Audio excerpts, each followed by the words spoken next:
everything that I came across in the documents that I received.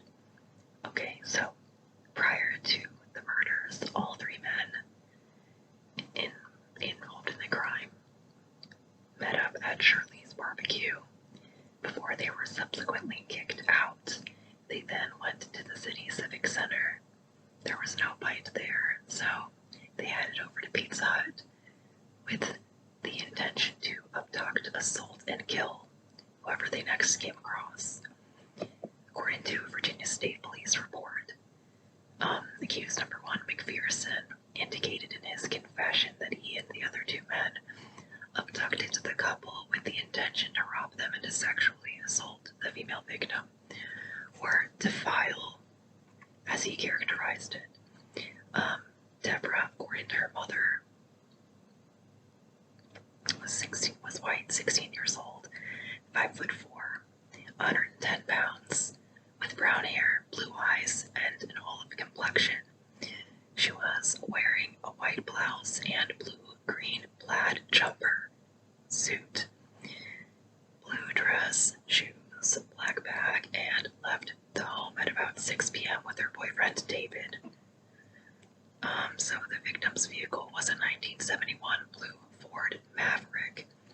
Evidence, there was a cut on a dress measuring 15 1/4 inches in the front of the dress, though I think they meant blouse for that part. They found 3 buttons torn from the dress. They had a lot of different hair samples, but it seems like most of them, or pretty much none of them, were deemed sufficient enough for comparison, particularly the pubic hair samples, and keep in mind this is like the 70s, so this stuff is not as good as when DNA became developed and utilized. So, the crime scene, they had to drag Doyle's body when moving him in an attempt to not disturb the prints on his body. There were 17 footprint impressions made by investigators Haskins, Jr., and Norris. 13 of these from the right rear of the car. Unfortunately, it had rained heavily the night before, and these were very faint impressions. Deborah's undergarments were found on the ground behind the car. The victim's vehicle is the one found at the crime scene, I believe. Doyle's and her wristwatch was broken during the commission of the murders. The dials were frozen, which suggests the time with which it was stuck as being the time the two were killed, which was, I believe, 11:02 p.m. on the 9th. So, Barry Wayne Francisco, authorities spoke with then 21-year-old Barry Wayne Francisco about what he saw on October 9th, 1971. Barry had been bowling at Viking Lanes with friends and had left around 8 or 8:30 from the bowling alley. He went to the trail around 9 p.m. Authorities inquired if he was on the fire trail passing Hinchey and Hinchey's store by State Route 1404 that night. When he says leads to a dam, he replies yes, and continuing saying he was off another fire trail that leads to the mountain, and he had gone down 2.5 to 3 miles past Hinchey and Hinchey's store. He told police that he started heading off the trail at around 11 p.m. and recalls seeing a white Maverick on the side of the road. The victim's vehicle was a blue Maverick, but a Maverick, so it's possible that he mistook the color because it was dark. So, anyways, he recalls the car being where there used to be a branch he would have to drive through. He remembers seeing the contents of someone's purse splayed out all over the vehicle. He says it was raining hard, so he was not sure about some of what he saw. Where the car was, there used to be a potato patch. He thought maybe a log was lying on the ground behind the car. So basically, he saw the outline of an object behind the car, but was not paying great attention to detail. On the side of the road, he remembers a red object laying there. He thought he saw plastic and figured maybe it was a dead animal. So he did not recall seeing a red Toyota pickup like that one owned by the suspects. I believe it was Bailey's Toyota pickup that they were asking him about. Polygraph details. So Johnny Lynn Wright, there were little to no discrepancies noted in his statement. Indications of deep feelings of remorse from him, which Norris notes interfered with the ability to determine truthfulness. And it makes you wonder how emotional he got during the process. Wright was determined to be a better witness between McPherson and Wright, that his statement would be less questionable. Forrest Malcolm McPherson, there were little to no discrepancies in his statement. He was calm. He showed no signs of emotion, stress, or guilt. His statements, those, were seen as evasive and claims to be unsure if he actually saw Bailey shoot anyone. But consistent in both statements is the fact Bailey chased and shot Deborah Hawley. The house search. This occurred on October 11th, 1971 at 11:40 a.m. The address was 1872 Weyburn Drive. They were looking for any blood-soaked clothing. After McPherson was arrested that day, he told authorities Bailey's jeans had been covered in blood when they committed the crimes. They were able to seize more than 9 pounds of marijuana and 2 switchblades, one of which was 3 inches, I'm guessing. This was the larger of the two. A spiked wrist cuff, an empty pistol box, and 12 live cartridges, an empty clip. Bloody white towel found in the bathroom. This pistol, with the serial number 138696, they seized numerous razors, a razor strap, his boots, but most of the stuff they didn't find any blood on. Jackets and pants that they suspected could have blood on them, some clothes found on the floor, in the closet, etc.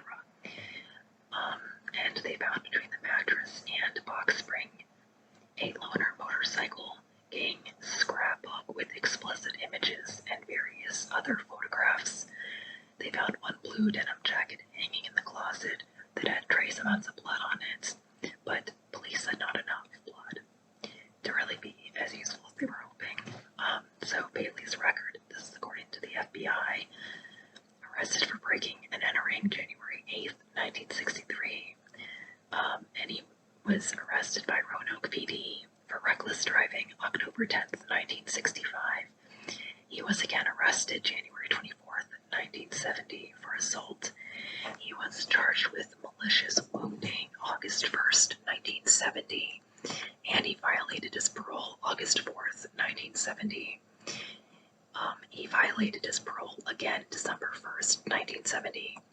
Then the charges related to this case were brought against him and he was arrested October 11th, 1971. And the same day they searched his home. So, in the investigation status, the investigation became active again at one point in response to new evidence.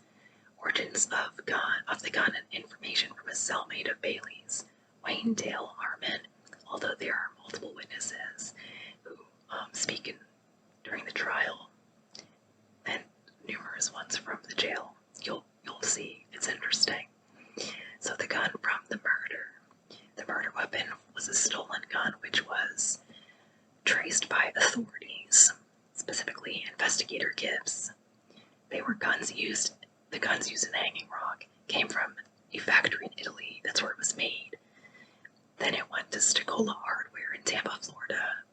It was imported by them on June 26, 1968, then sent to Top Value Sales Gun Dealership on June 9, 1969, located at 8120 Anderson Road, a dealership owned by Howard Gardner, who reported theft to local Tampa authorities. The guns were stolen by Wayne Garrity, Ronald Chumley, and Michael Zuschek. Other suspect in the case, I don't think was charged, all of which are known substance users. cartridges and a single bullet found at Hanging Rock scene found in Robert Bailey's home. Gun with the serial number 138696. The B&E took place July 26, 1969. Thieves pried the lock and hinge to remove 8 pistols. This is while the warehouse was apparently empty. However, Reagan Petrina, witness here, nearby sees 3 men and one of them asks her to buy his radio, though she declines. They leave in their VW. Later, 2 of them return, and when they come back, she sees one of them has a black object she believes may have been a gun. September 18th, 1969, Zuzchak owns up to committing the crime, implicating Garrity as well. October 29th, 1971, authorities confirm with both Spicola and Top Value sales that a gun with that serial number, 138696, does indeed have no sales record and was connected with the B&E from 1969. So witness Johnny Lee Taylor, cellmate to Bobby, and he also knew David Doyle's older brother. They were like family. So he mentions that, and that the older brother was the black sheep. The older brother's name was Jimmy. So interview with police as a witness, as he and Bobby spoke about it in prison, tells authorities he was in the cell with Bailey, that he told him his plans and how he was going to try to fight the charges, that his friends or accomplices would say they never saw him actually kill them, that Bobby figured information from Taylor would only be hearsay and hold less weight in courts, how he bragged about this fancy lawyer from Alexandria, how he would have his trial moved and they would be able to beat this. Says he was going to claim the search warrant was illegal so that the guns and drugs would be thrown out.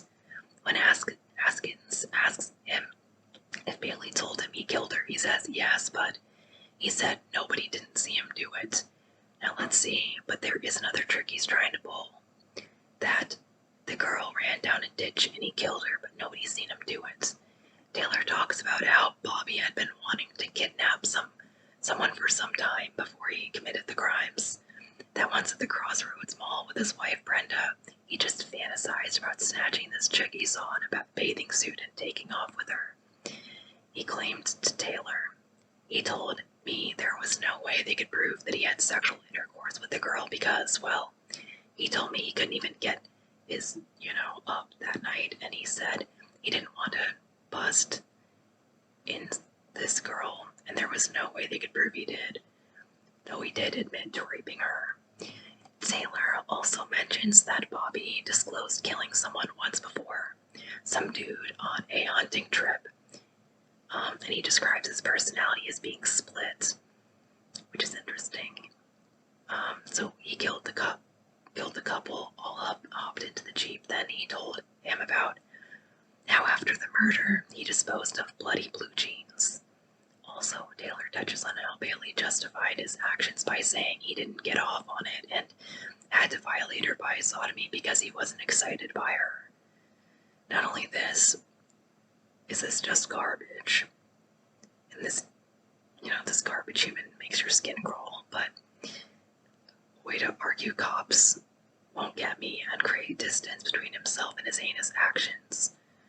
He wants to minimize the damage in his own mind, to not have to feel guilty for being such a garbage human, essentially. He also mentions that Wright, the boy, had asked if he had to watch them defile Barbara, and told them he didn't have to watch nothing long. They're just very classy gentlemen, of course. So Iris Kingery supposedly went to police,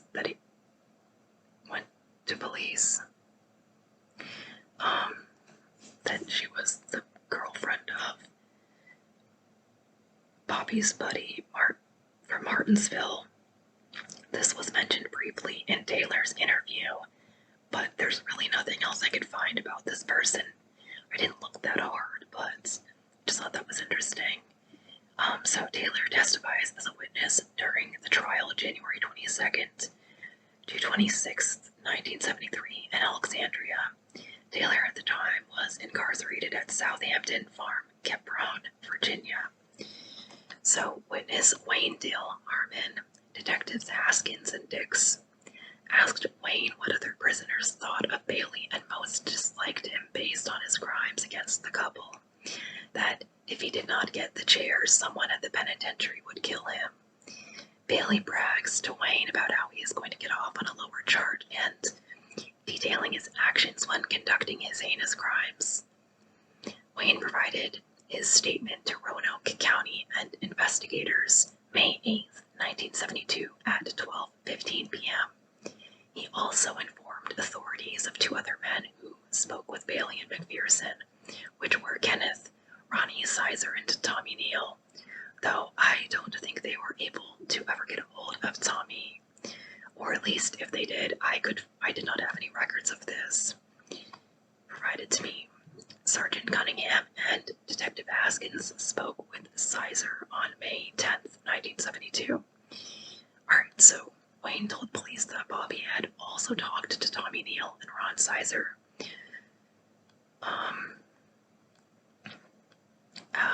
But the reason they weren't able to go a hold of him, Tommy Neal, is because he was not in prison anymore, and they couldn't track him down for some reason. So Wayne was in the same cell block as Robert Bailey. According to Wayne, Bailey thought they would only be able to charge him with malicious wounding because no one saw him kill the girl, and he claims he did not shoot Doyle, which he says was the cause of death for him, so therefore he did not kill him when he slit his throat. This is a lot of splitting hairs and condescension on Bailey's parts. So Wayne goes on to mention that Bobby had once tried to kill before, that he wanted to kill his PO by wiring their car. In one breath, this man is just scum of the earth, but in another, he's buying these men cigarettes, being real nice, as they call it. Bobby wanted to talk about his crimes. He showed no signs of having a conscience, as Wayne recalls. So witness John Obenchain, 51-year-old John William Obenchain, was residing in Roanoke City Jail and also in the same cell block as Robert Bailey. He overheard him discussing his crimes with another individual, though Obenchain refers to it as hollering, explaining to the other man they needed to stick to the same story. But the man was saying he didn't know how long he would be able to hold out. Bailey tells this man they are going to blame it all on the other man, the younger one involved in the crimes, that young boy who was in the service, which is, I guess, him referring to McPherson. This conversation took place November 17th, 1971, so a little over a month after the crimes were committed. Bailey himself told Obenchain that he committed the crimes, that the gun belonged to him, and all three men were in on the crimes, going so far as to allegedly offer Obenchain $1,000 to kill that boy in service. So McPherson, offering once Obenchain got out of jail that he would pay $500 before the kill and $500 after it was completed. Robert claiming he had this amount of funds, though he did not give Obenchain all the details about the crimes he and the other two men had committed against the couple. Though for the most part, Bailey does not detail much of the crimes. To him, he does mention what sounds like mutilation to Holly's chest, characterizing them as having been in bad shape. Because of him, Bailey asked him to use a high-powered rifle with a scope to go on top of the Veterans Administration building and shoot him from up there, to shoot McPherson.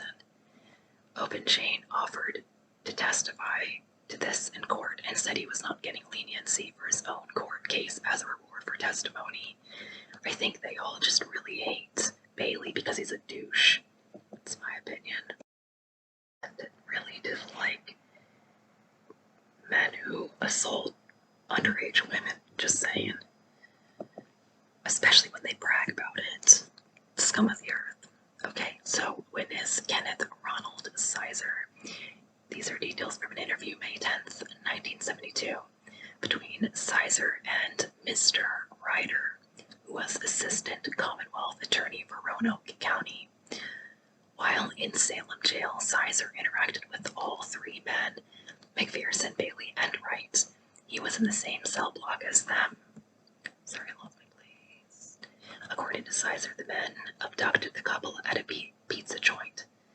Wright taking the couple in their car, and the other two men followed with Bailey's red pickup truck. This was according to McPherson, who explained their crimes in a very emotionally detached manner. He told Sizer that the boy was shot when he tried to stop them from the things they were forcing his girlfriend to do to them. That's when he was shot in the head. Sizer tells officers that Bailey and McPherson were the two sexually assaulting her, and that after Doyle was shot, he was flopping around in the road. His direct words. He says Barbara was with McPherson, but Doyle kept grabbing hold of Bailey and urging his girlfriend to run and get away. That Bailey cut him up with a knife. Bailey starts screaming for someone to get Doyle off of him, and one of the other men started kicking him, and Bailey continued slashing him. He cut Doyle across his chest, his back, his arms, and all of his neck. Bailey then runs after Barbara and shoots her. According to Sizer, they left to get more bullets, then returned to the crime scene. They found Barbara near the road, did something else to her, and left. Though according to him, only two of the men returned after going to Bobby's house. It was not entirely clear what else they did when they returned, though some people speculated in comments about further things done to certain parts of her body, and this could possibly be that. Though I read nothing that actually expressly said that he did more things to her parts of her body in that manner. I didn't read anything about her being mutilated, but that is definitely possible. Okay, so while sharing these details, McPherson does admit to sodomizing Barbara and explains that aside from kicking Doyle the one time, Wright had little to no involvement in the murders. When speaking with Wright, Sizer says that most of their conversation centered around his feelings of regret, guilt, and remorse about the murders and other crimes which took place that night. Sizer describes Robert Bailey as seeming kind of crazy and ranting a lot, that Bailey talked about the crimes but was not as descriptive about it. He would switch subjects quickly, but from his crimes, saying things like he was going to wear his motorcycle jacket to the electric chair. He thinks very highly of himself, clearly. Later on, Sizer sees Bailey in a Roanoke jail where he was in for forgery and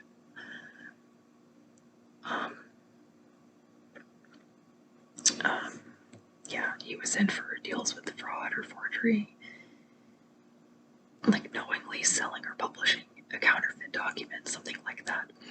At this point, Bailey is getting a little confident, a little cocky, and he starts saying how he's not going to be convicted of Holly's murder, as no one saw him do it, and would only be able to attest to hearing the gunshot sound.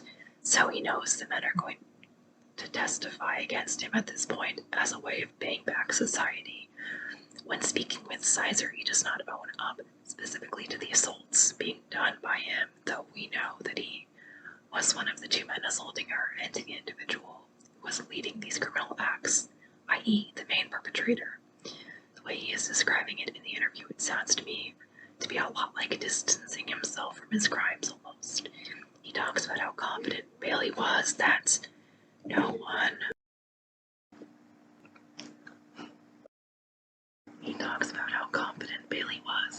one would find the gun where he hid it, buried in the shower. Bailey also disclosed to Sizer how he was trying to pay someone to murder McPherson.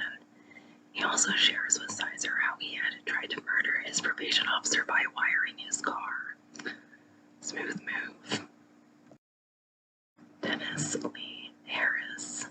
So there's a phone interview that occurred 4 p.m. on October 15th, 1971. This is like the week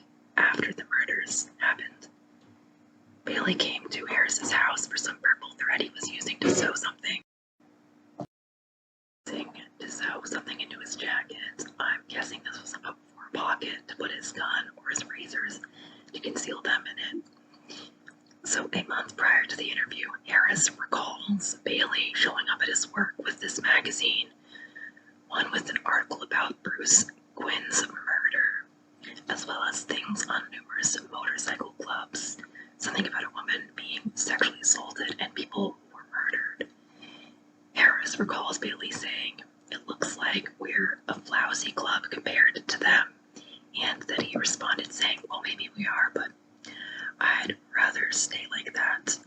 He also asked around, and other men he works with remember Bailey carrying a razor or knife with him, though he himself did not remember seeing him carry that around with him. So Loner's club information and Loner's scrapbook. According to sources, gang membership requires proving of loyalty. One might have associates who are in the gang or participate in activities but have to earn membership. You got to prove yourself to the brothers. Gangs mentioned in law enforcement documents detailing pursuit of criminal activity. Some of the ones that were mentioned in what I read were Evangelist Motorcycle Club, Pagans Motorcycle Club in Florida. Most of these are old members of Assassins, Aces High, and Evangelist Motorcycle Club. Then there's Outlaw Motorcycle Club in Atlanta, Georgia, and Hells Angels Motorcycle Club. Those are some of them. According to documents from Tampa Police Department and investigator Haskins, local motorcycle subjects, December 25th, 1970, including Johnny Wright and Bruce Quinn, left Tampa for Virginia, stopped in Atlanta, Georgia, and stole a bike belonging to Hells Angels Club member from California. They left Georgia, went to Roanoke, Virginia, and picked up Bruce Quinn and returned to Georgia. While the thief was in Virginia, the Hells Angel Club member whose bike was stolen went to someone from Outlaws Motorcycle Club and was recommended to take action regarding the stolen bike. As a result, men involved were forcibly taken to an apartment, tortured, and one was murdered. One was severely injured, though others involved did escape. Quinn was murdered. Scott was shot and stabbed. He was vice president of the Loners in his area. These men, I believe, were members of the Loners Club. Bruce Quinn was VP of the Roanoke Loners chapter of the Motorcycle Club. John Lynn Wright was a member of this local chapter. VP of Roanoke chapter was Bruce Quinn. Johnny Wright is alleged to have been a member of the local chapter. Sorry, I just said that. Bailey allegedly was president. Bruce Quinn was friends with Johnny Wright. So Atlanta, Georgia murdered Bruce Quinn along with Scott, who was shot and stabbed. Scott at the time was the local VP of the Loners, but the other two individuals with Quinn and Scott got away. Michael Wendell Bratcher was also a local leader of the Loners Club. He was a substance user and dealer. So names listed on the Loner rules sheet, which either in or occupying the scrapbook based on the photos I received in the documents. So Dickie Duncan, Tony Barnes, Robert Zimmerman, Bruce Quinn were murdered by rival gang members, Hells Angels, for stealing one of their bikes. Also Mike Pratcher. So Pagan motorcycle gang member Richard Henry, Dickie Duncan, former VP, was sentenced to 50 years. Oh, sorry, let me go back. So, some names listed in the Loners rules sheet were Dickie Duncan, Tony Barnes, Robert Zimmerman, Bruce Quinn, who was murdered by rival gang members, Hells Angel for stealing one of their bikes, and then Mike Pratcher, Pagan motorcycle gang members Richard Henry, Dickie Duncan, former VP, was sentenced to 50 years in prison for distribution of methamphetamine and PCP, as well as charges of racketeering, attempted murder, and arson. On an earlier occasion, Richard Duncan, Dickie, was charged with assaulting a Roanoke County police officer with a metal chain and served 20 days in jail. Jerry Dale Squirrel Eller, listed on Loner Bike Club scrapbook roll page. May 1980 article mentions he was a prior president of the Pagans biker gang. He joined after leaving a smaller one. He was referred to as a one percenter, which refers to biker outlaws of a small percentage of the population that lives on the road and follows the law that comes from within. He was the first member of his prior gang. 2 months before his passing at the young age of 28, he resigned from his local president position with the Pagan motorcycle gang, passing away in 1980, and is buried in Roanoke, Virginia. One man said, "Squirrel wanted power, and with the Pagans, he realized that power," whatever that means. He was only one in this area ornery enough to put on the pagan colors and say there was going to be a club. In 28 years, the man had more life than the average citizen has in 2 lifetimes. He changed from punk kid into a hell of a man, accepting all the responsibility that life had brought him. Some from articles in the scrapbook. Mention of Francis Alexander Akers, referred to as the Head, caught at 30 years old, and Bradley Hinckley, Pagan motorcycle gang members in early 1970. The two were fugitive, using aliases to rent a vehicle with Colorado plates, tracked by FBI authorities to a motel in Boulder, Colorado. They were asleep when they were discovered. Agents were cautious since Akers was known for carrying hand grenades on his person and in his vehicle, that he would wire cars with explosives if authorities tried to give chase. Upon his arrest, detectives found a 4-inch knife next to him, while beneath Hinckley's pillow was a loaded .38. They were arrested on unlawful flight to avoid prosecution warrant, caught by agents in Denver during a national search for them. They were among 10 gang members indicted in Virginia for abduction, murder, and conspiracy in relation to torture. Murders of 2 members of Saints